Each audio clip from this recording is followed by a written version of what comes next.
Saluto il gruppo di preghiera Raio de Luz.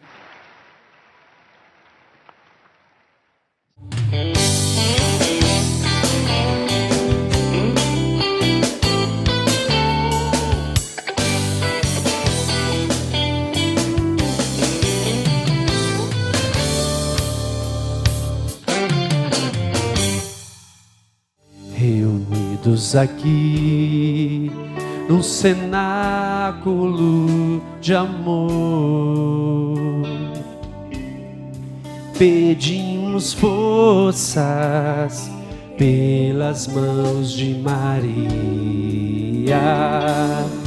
Ela conhece bem todos seus queridos filhos e não deixará faltar para nós seu auxílio. Vinde Espírito Santo, vinde Espírito Santo, vinde por meio da poderosa intercessão do Imaculado Coração de Maria, vossa amadíssima esposa. Vinde Espírito Santo, vinde por meio da poderosa intercessão do Imaculado Coração de Maria, vossa amadíssima esposa, vossa amadíssima esposa. Chegamos na nossa 6ª semana do cerco de Jericó, desse cerco abençoado, dessa batalha, dessas voltas e dessa luta para que o Senhor possa derrubar todas as muralhas, todas as dificuldades, todas as coisas que ainda nos afastam, que nos impedem de seguir fielmente cada vez mais a Jesus, de sermos cada vez mais cristãos e católicos fiéis, enfim, que amam o Senhor e que o seguem. A nossa luta, ela é espiritual, e por isso o cerco de Jericó é tão importante, e por isso a sua fidelidade e a de cada um que está fazendo esse cerco de Jericó é fundamental para nós e para cada um de nós na nossa caminhada. O povo todo, no tempo de Josué, o povo todo cercou e lutou e andou em volta da muralha. Não foi um ou outro, e não foi numa ou outra volta. Todo o povo, nos 7 dias, nas 7 voltas que foram necessárias. Por isso, meu irmão, não desanime, continue firme. Nós estamos já na 6ª volta, no 6º dia. Na semana que vem será a 7ª volta, o 7º dia, onde nós daremos as 7 voltas para que o Senhor derrube todas as muralhas.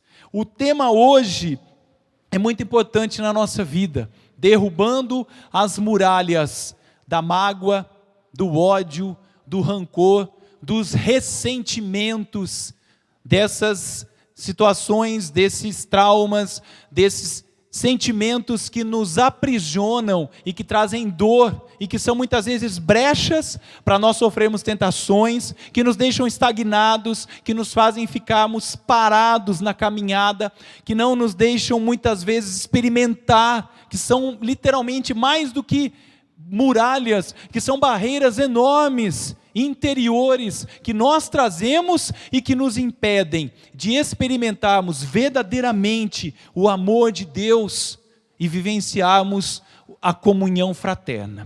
Mas para nós entendermos um pouco mais, nós precisamos conhecer o que são essas muralhas, a muralha da mágoa, do rancor, do ódio, do ressentimento.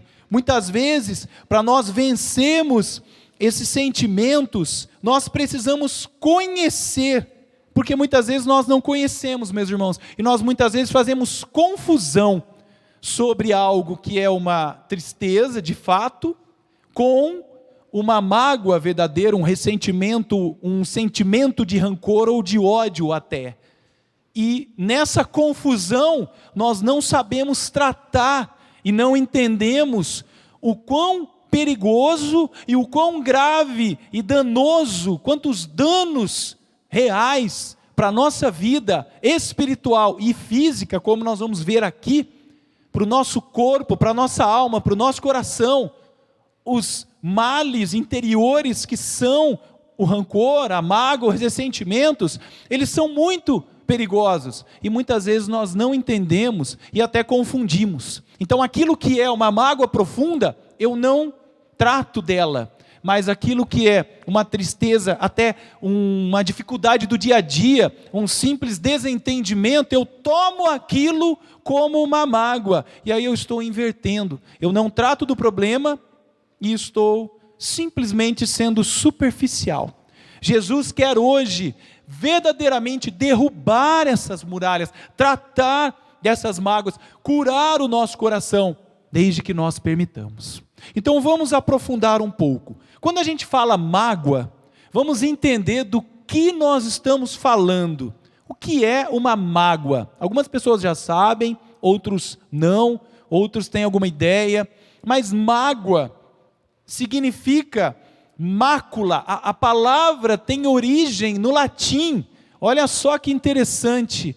Mágoa quer dizer mácula, mancha, um sentimento que mancha o nosso coração, é uma mancha no nosso coração, uma mancha que nós trazemos no nosso interior, que envolve desgosto, pesar, sensação de amargura, tristeza, uma tristeza profunda que toma o nosso coração, é um ressentimento, uma insatisfação, é um dissabor, algo ruim, amargo, como você tomar chá de boldo, chá de carqueja. Quem já tomou sabe aquele amargor, mas não é no estômago, é lá no interior, é no fundo do peito, no fundo do coração. Um desprazer gera angústia, gera desânimo, gera mau humor e leva até a depressão, síndrome de pânico. Pode levar uma pessoa a perder o ânimo pela vida, o desejo de viver. Tamanha é a mágoa. Então é um descontentamento que normalmente começa de forma branda, por deixar resquícios que vão durar um bom tempo. Por quê? Porque nós desconsideramos que a mágoa está presente no nosso coração. Então nós vamos, com o passar dos anos, eu esqueci, mas ficou aquela mágoa no meu coração. E muitas das atitudes nossas hoje, fruto dessa mágoa, a amargura, a aspereza, o mau humor, o desânimo, aquela pessoa amarga, sem esperança, tem origem muitas vezes essas atitudes nessas mágoas que estão guardadas. Normalmente é possível até perceber no semblante, nas palavras, nos gestos, nas atitudes de uma pessoa, o quanto amargurada está ela naquele momento, quantas mágoas ela traz, quanto peso ela está carregando, quanta tristeza foi se acumulando, e normalmente é fruto de uma decepção, de decepções, de situações vividas, desapontamentos, decepções com pessoas, consigo mesmo, perda da autoestima e com Deus. Decepcionar-se gera então essa mágoa, como se fosse uma trinca, uma rachadura, e ela vai só aumentando, e se torna uma brecha. Quando nós falamos do rancor, do que nós estamos falando? De um simples momento de nervosismo? De um estourar? De um ficar nervoso e irritado? Não, nós não estamos falando disso. Nós estamos falando de algo muito profundo, muito, que tem uma dimensão muito maior, psicológica, sentimental e espiritual, mas muito maior, que pode levar uma pessoa a tirar a vida de outra, que pode desembocar em surtos, numa fúria. Rancor é sinônimo de fúria, tamanho é esse sentimento danoso que nós trazemos em nossos corações, meus irmãos. Então o rancor, ele é a mágoa profunda, É essa mágoa que a gente falou aqui em cima e que vai se aprofundando, que vai criando raízes, e aí é ocasionada por uma ofensa recebida, uma palavra dura, um xingamento, uma briga, uma discussão, uma humilhação, e aquilo a pessoa guarda o rancor. Então,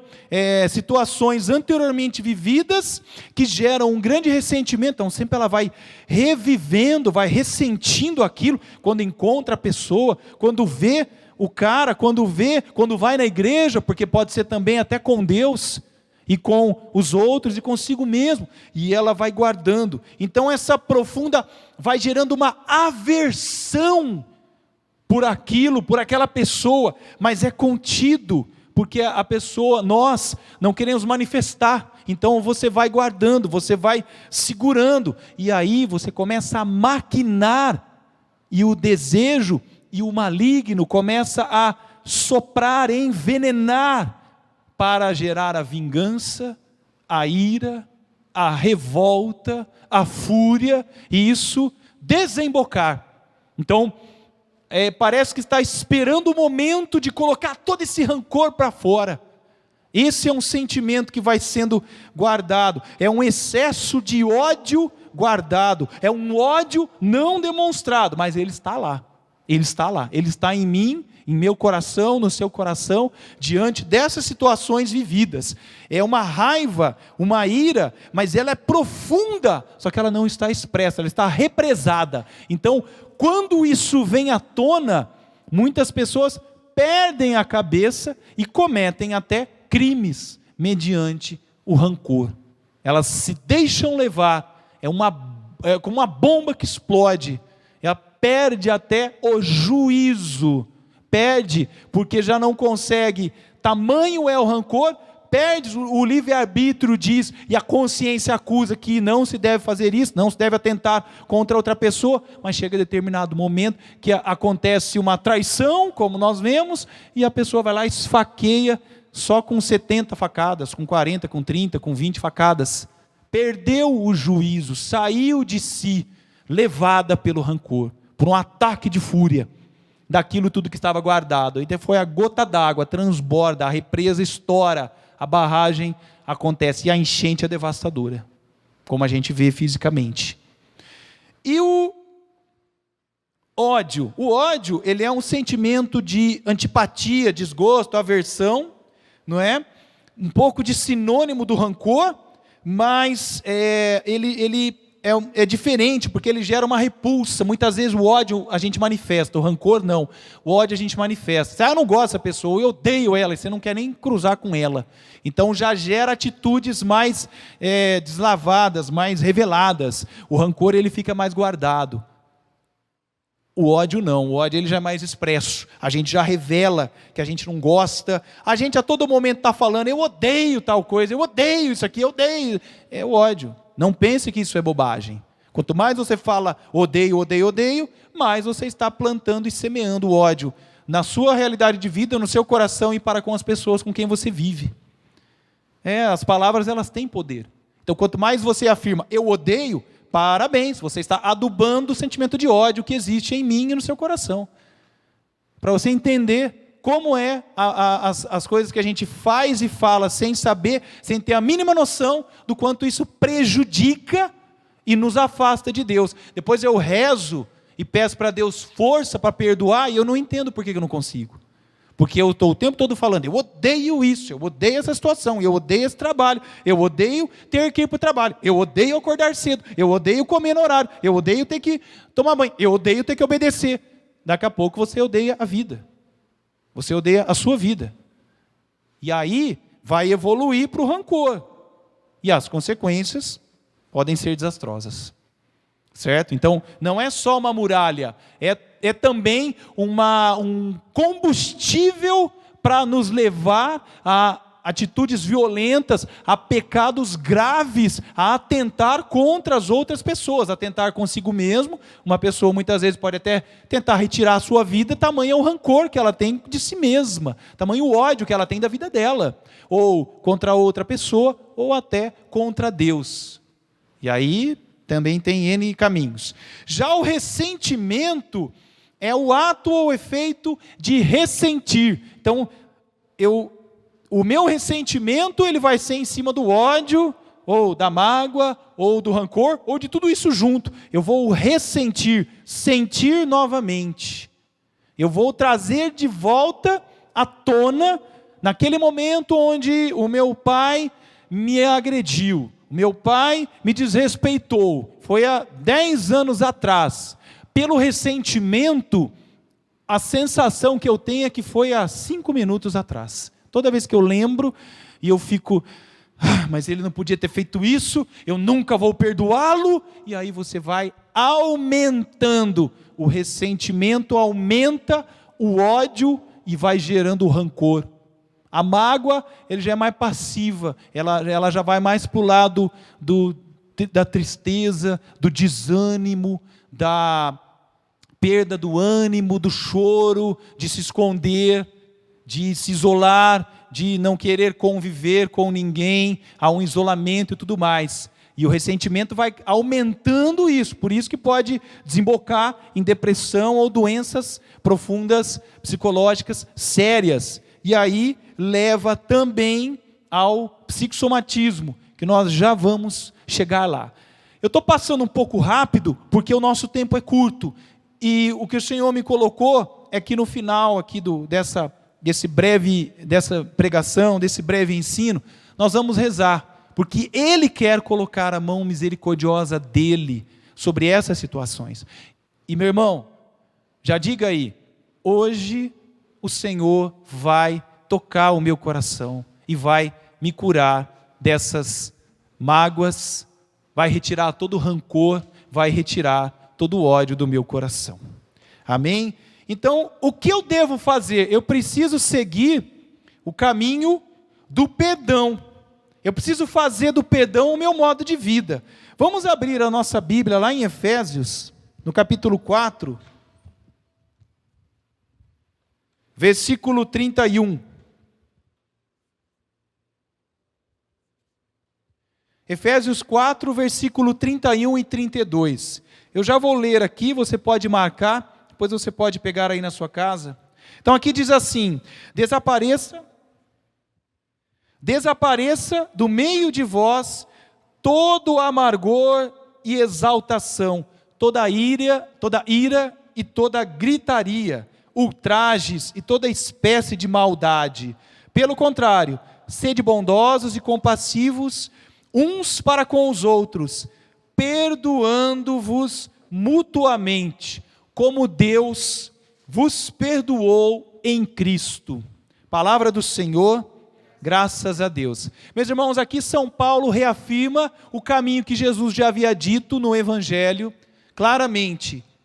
Pelo contrário, sede bondosos e compassivos uns para com os outros, perdoando-vos mutuamente, perdoando todos. Eu preciso perdoar e preciso ser perdoado, o Sabiá, a Bruna, o Gabriel, nos perdoarmos e perdoarmos uns aos outros mutuamente. Por quê? Porque Deus nos perdoou em Cristo.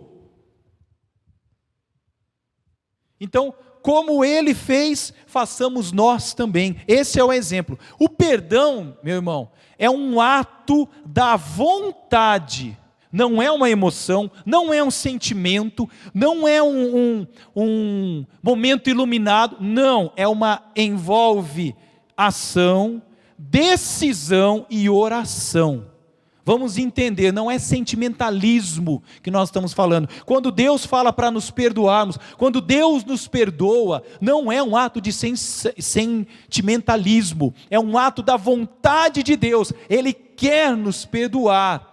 Ele precisa nos perdoar. Nós precisamos assumir que nós precisamos perdoar a si mesmo, perdoar aos outros, perdoar a Deus. Não porque nós temos que admitir então que nós somos maus, ou que a Bruna está errada, ou que eu estou errado. Não é nada disso, meu irmão. Ou que os outros é que estão certos e eu estou sempre errado. Isso é baixa autoestima. Não é isso que Deus quer. O que Deus quer é que o perdão não é a expressão de um julgamento. Eu não estou fazendo um julgamento para saber se eu devo perdoar o sabiá ou não. Não é isso não, meu irmão. É a expressão de que nós, honestamente, humildemente, entendemos que nós precisamos amar e ser amados, aceitar os outros e ser aceitos. Por quê? Porque Deus me criou assim, também como Ele criou a Bruna, o Jabá e você que está na sua casa, dessa forma. Então nós precisamos nos aceitar e aceitar aos outros. Nós somos imperfeitos. Não é questão de certo ou errado. É questão de sermos filhos amados de Deus. E como filhos amados, nós devemos nos perdoar e perdoar aos outros, nos amar e amar aos outros. É vontade de Deus, é incondicionalmente, não é negar a responsabilidade, não é negar a culpabilidade, não é disto que nós estamos falando, é decidir obedecer a Deus, decidir obedecer a Deus. Por quê? Porque o próprio Jesus disse lá em Marcos 11, no versículo 25, que nós precisamos, que se nós formos ao templo e tivermos algo contra o nosso irmão, ou ele tiver algo contra nós, o que é que nós devemos fazer primeiro? Lá em Marcos 11, versículo 25, deixar a oferta, ir lá se reconciliar, sabiá, te peço perdão pelos meus atos, você me perdoa, nós nos perdoamos, e então eu refiz a união e o amor, aí sim eu me apresento diante de Deus. Como é que nós rezamos no Pai Nosso? Perdoai as nossas ofensas, assim como nós perdoamos um ao outro. O critério do perdão é o perdão de Deus. Ele é incondicional. Então, requer obediência. Eu perdoo porque Deus me pede para perdoar. Assim como Ele me perdoa, eu também devo perdoar. Então eu tenho que seguir os ensinamentos de Jesus, os mandamentos de Deus e, sobretudo, viver os sacramentos, Eucaristia e confissão. É inegável, não dá para viver uma vida de perdão sem Eucaristia e principalmente sem a confissão, aonde eu peço perdão e o próprio Jesus me perdoa. Não dá. Perdoar, então, é amar, sim. Por quê? Porque amor não é sentimento, ele é decisão, é ato. É ato. Então, quando eu estou perdoando, eu estou amando. Sim, não significa que o que eu estou sentindo emocionalmente, está tudo beleza, está tudo bem em relação à pessoa que me ofendeu. Não, não quer dizer isso, mas quer dizer que eu vou abandonar esse sentimento, vou deixar o Senhor tratar a mágoa, a tristeza, o rancor, o ódio do meu coração, para que eu possa amar o meu irmão. E amar significa também exortar, corrigir, se preocupar, ensinar, e lógico também, dar carinho, ser bondoso, ser compassivo. Amar não é um sentimento, não é viver num mundo dos sonhos, não é isso, não é isso. Amar é através de atos, é o amor cristão. O maior ato de amor de Jesus por nós foi dar a sua vida na cruz. Isso é amor, sacrifício, doação, entrega. E sendo que neste momento onde o nosso Senhor estava crucificado, morrendo, sem forças para dizer uma frase completa, o que é que ele faz questão de dizer? Lá em Lucas, no capítulo 23, 34, Jesus dizia-lhes: Pai, perdoa-lhes, eles não sabem o que fazem. Jesus tirou a culpa daqueles que estavam lhe crucificando? Jesus disse: não posso perdoá-los, porque no julgamento eles estão me condenando de forma inocente, então eu não poderia estar aqui crucificado. Logo, logicamente, racionalmente, eu não posso perdoá-los. Essa é a lógica do mundo. Aqui se fez, aqui se paga.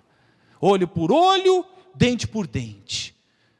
Você que foi traída, tem que trair o seu namorado, tem que trair o seu marido. Você, marido traído, não, tenho que meter um chifre nela, ela precisa aprender. Essa é a mentalidade do mundo. Meu pai judiou de mim, eu carrego esse trauma, não trabalho isso, me caso e se torno um pai carrasco pior do que foi o meu pai. Essa é a lógica do mundo. Esse é o veneno desses sentimentos. Como diz Shakespeare, olha só, Shakespeare, hein, gente? Ele diz uma frase muito bacana, que o ressentimento é você tomar o veneno pensando que você está envenenando a outra pessoa. Aí é você que está sendo envenenado. A lógica do mundo é essa. A lógica do anticristo, dos conceitos mundanos, do maligno é essa. Te judiou, te maltratou, te humilhou, teu patrão foi ruim com você, rouba dele, pague na mesma moeda. Isso vai só alimentando o rancor e vai crescendo um ódio no coração. E aí você já quer até assaltar a loja e quer fazer bobagens, perde-se a cabeça. Perdão não é isso. Perdão é o ato que Jesus nos ensinou. Pai, perdoa-lhes, eles não sabem o que fazem. O perdão, meus irmãos, então, para irmos finalizando, é a chave para a cura. Se você pudesse olhar as curas que você necessita receber, e tivesse uma porta entre elas e você, entre a sala de todas as curas que nós precisamos, e nós estamos aqui fora. Como é que eu vou abrir essa porta? Com a chave do perdão. É a chave que abre a porta do nosso coração, não de Deus, tá? Do nosso coração, para verdadeiramente sermos curados, para verdadeiramente abrirmos o nosso coração. Em cada missa, em cada ato penitencial e em cada oração. O perdão é uma atitude contínua. Esse é outro erro nosso. Nós rezamos muitas vezes e Deus nos mostra uma situação onde a gente precisa perdoar. A gente vai lá e faz uma oraçãozinha de 5 minutos. É até como uma defesa, né? A gente tem medo de colocar a mão e deixar que o Senhor toque nas áreas que doem no nosso coração. E aí sabe o que nós fazemos? Nós escondemos e pulamos isso e deixamos que isso fique guardado até que se torne uma bola de neve. Não é isso que o Senhor quer hoje. Eu vou ler para vocês uma passagem, peço que o ministério já prepare para cantarmos, para rezarmos, para pedirmos o auxílio do Espírito Santo sobre a oração que nós vamos precisar fazer. Lá em Colossenses, no capítulo 3, no versículo 13, São Paulo deixa muito claro para nós.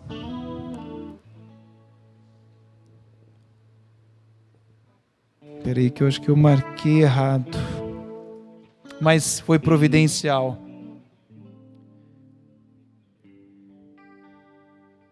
Deus anulou o documento que por suas prescrições nos era contrário e o eliminou cravando-o na cruz. Palavra do Senhor. Graças a Deus. Havia um documento de pecado contra nós que foi cravado na cruz e Jesus anulou esse documento. E uma das frases que nós utilizamos aqui de Jesus foi essa: mesmo Ele carregando os nossos pecados e as nossas culpas, Ele, inocente, Ele pediu ao Pai que perdoasse a todos aqueles que o condenaram. E a frase atual é para nós hoje. Jesus está pedindo ao Pai: Pai, perdoa-lhes, perdoa cada um que está agora em casa, perdoa, Pai, tem misericórdia porque estão sofrendo. Aquilo que aconteceu há 2000 anos está de novo acontecendo agora pela intercessão de Jesus, que se tornou o sumo sacerdote, que está diante do Pai, reinando glorioso. Ele sim está pedindo para que o Senhor nos perdoe. Ave Maria, Virgem poderosa, Imaculada Conceição, Rainha das Vitórias, que as vossas lágrimas de sangue destruam as forças do inferno. Assim espero, assim seja. Amém. A armadura do cristão. Finalmente, irmãos, fortalecei-vos no Senhor pelo seu soberano poder. Revesti-vos da armadura de Deus, para que possais resistir às ciladas do demônio, pois não é contra homens de carne e sangue que temos de lutar, mas contra os principados e potestades, contra os príncipes deste mundo tenebroso, contra as forças espirituais do mal espalhadas nos ares. Tomai, portanto, a armadura de Deus, para que possais resistir nos dias maus e manter-vos inabaláveis no cumprimento do vosso dever. Ficai alerta, a cintura cingidos com a verdade, o corpo vestido com a couraça da justiça e os pés calçados de prontidão para anunciar o evangelho da paz. Sobretudo, embraçai o escudo da fé, com que possais apagar todos os dardos inflamados do maligno. Tomai, enfim, o capacete da salvação e a espada do Espírito, isto é, a palavra de Deus. Intensificai as vossas invocações e súplicas. Orai em toda circunstância pelo Espírito, no qual perseverai em intensa vigília de súplica por todos os cristãos. E orai também por mim, para que me seja dado a anunciar corajosamente o mistério do Evangelho, do qual eu sou embaixador prisioneiro, e que eu saiba apregoá-lo publicamente e com desassombro, como é o meu dever. Magnífica, minha alma glorifica ao Senhor, meu espírito exulta de alegria em Deus, meu Salvador, porque olhou para a sua pobre serva. Por isso, desde agora, me proclamarão bem-aventurada todas as gerações, porque realizou em mim maravilhas aquele que é poderoso e cujo nome é santo. Sua misericórdia se estende de geração em geração sobre os que o temem. Manifestou o poder do seu braço, desconcertou os corações dos soberbos, derrubou do trono os poderosos e exaltou os humildes. Saciou de bens os indigentes e despediu de mãos vazias os ricos. Acolheu a Israel seu servo, lembrado de sua misericórdia, conforme prometera a nossos pais, em favor de Abraão e sua posteridade para sempre. Amém. Oração. Ó Pai Celestial, em nome de seu Filho, nosso Senhor Jesus Cristo, peço-lhe o que o poder que deste para Josué e seus companheiros nas muralhas de Jericó, seja dado a mim e aos que fizerem esta oração. Peço-lhe, Senhor Jesus, quebre as muralhas de pragas, por boca ou contaminação, lançadas contra nós no passado e nos dias de hoje. Jesus, quebre todas as muralhas do egoísmo, do ciúme, dos vícios, das origens que forem. Jesus, quebre as muralhas das brigas, contendas, dissoluções de casamento, de famílias, do grupo Raio de Luz e de todos os tipos de desunião. Jesus, quebre as muralhas de dificuldades financeiras, falta de emprego, dificuldades nos negócios, dificuldades no trabalho, falta de dinheiro e outras dificuldades quais forem. Jesus, quebre as muralhas das doenças, sejam elas quais forem, principalmente o câncer, a leucemia, a depressão, a AIDS, dependência do álcool, drogas, prostituição, promiscuidades e o Covid também. Jesus, quebre todas as muralhas dos maus pensamentos, iluminações, astúcia de Satanás, de todas as origens em nossa mente.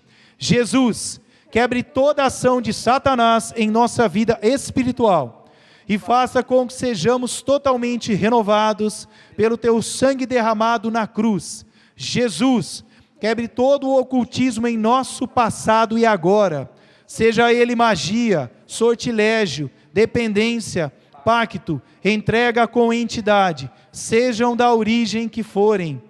Jesus, quebre todas as muralhas que impedem a obra de Deus em nossas vidas.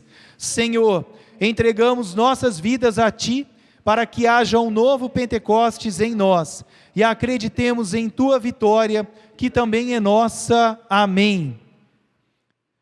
Em nome de Jesus, seja quebrado, destruído, arrasado, todo o poder de Satanás e seus anjos rebeldes sobre essas pessoas e sobre esses pedidos. Nós vamos proclamar cada um dos pedidos, lembrando que são 3 pedidos, 3 intenções do grupo Raio de Luz e as 4 intenções que você pode colocar e pessoais por aquilo que o Senhor te colocar.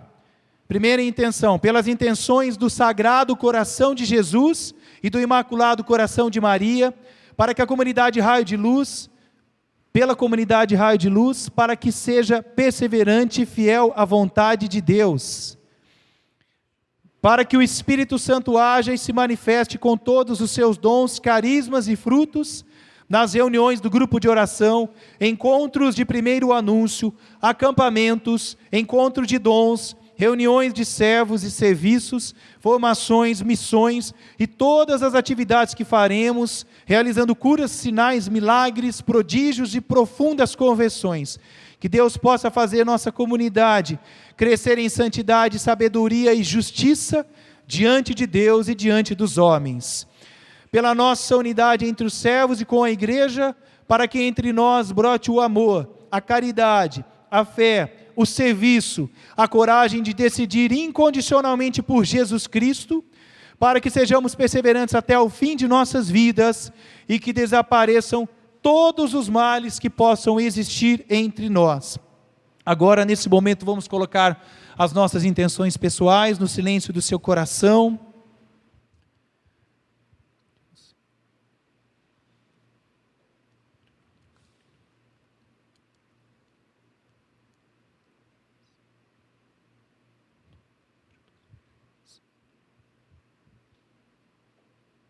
Apresentamos, Senhor, todas essas intenções, para que o Senhor possa realizar milagres, curas e derrubar todas as muralhas.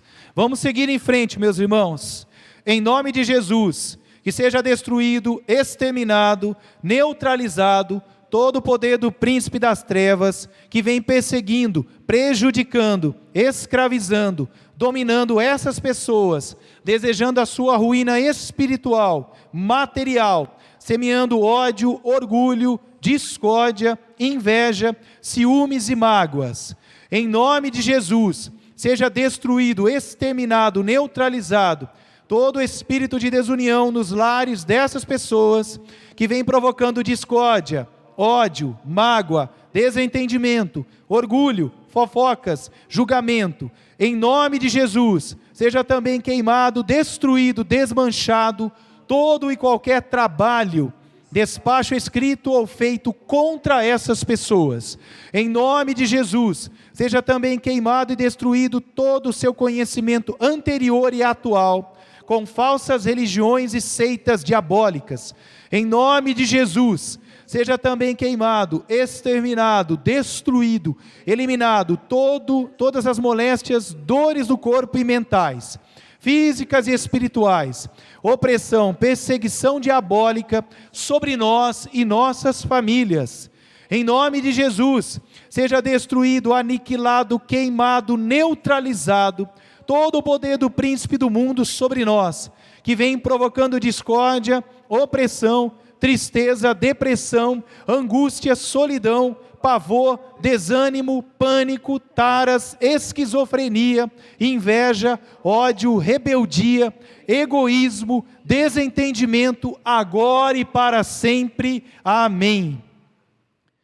Oração a São Miguel Arcanjo. São Miguel Arcanjo, defendei-nos no combate. Sede o nosso refúgio contra as maldades e ciladas do demônio. Ordene-lhe Deus, instantemente o pedimos, e vós, príncipe da milícia celeste, pela virtude divina, precipitai no inferno a Satanás e aos outros espíritos malignos que andam pelo mundo para perder as almas. Amém.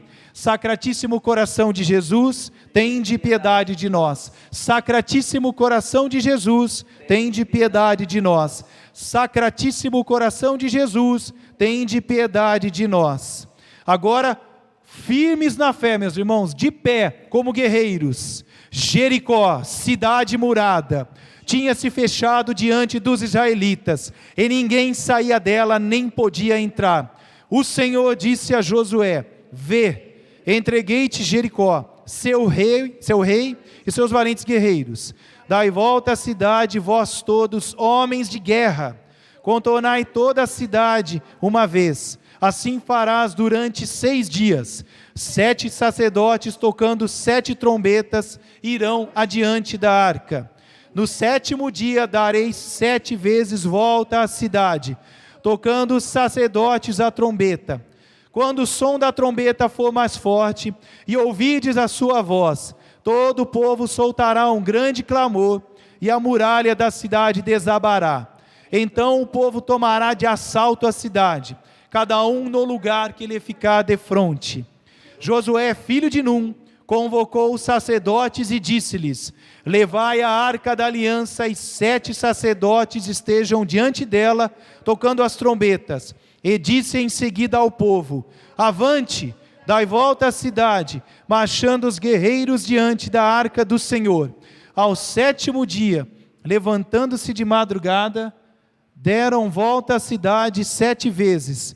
Quando os sacerdotes tocaram as trombetas, na 7ª volta, Josué disse ao povo: gritai, porque o Senhor vos entregou a cidade. O povo clamou e os sacerdotes tocaram as trombetas. E logo que o povo ouviu o som das trombetas, levantou um grande clamor. Bem forte agora, meus irmãos. A muralha desabou. Amém.